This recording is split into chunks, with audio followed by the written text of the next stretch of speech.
హైదరాబాద్ కర్మన్ ఘాట్ హనుమాన్ ఆలయ సమీపంలోని పవన్పూరి కాలనీలో తీజ్ వేడుకల్ని ఘనంగా నిర్వహించారు. ఈ వేడుకల్లో తెలంగాణ జాగృతి అధ్యక్షురాలు ఎమ్మెల్సీ కవిత పాల్గొన్నారు. స్థానిక బంజారా మహిళలతో కలిసి నృత్యం చేసి సందడి చేశారు.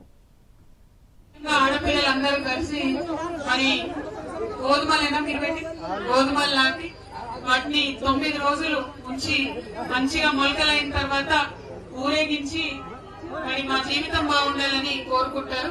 అటువంటి అందమైన పండుగలో నన్ను భాగస్వామ్యం చేసినందుకు మళ్ళొకసారి ధన్యవాదాలు తెలియజేస్తా ఉన్నాను.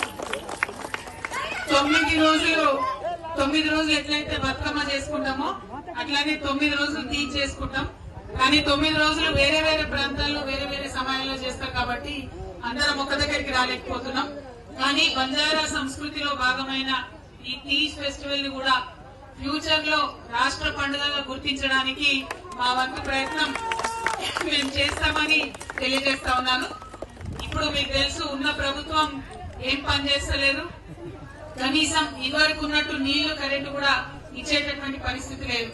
వాళ్ళని కోరుతున్నాం ఇప్పుడు తీజ్ ని రాష్ట్ర పండుగ ప్రకటించమని.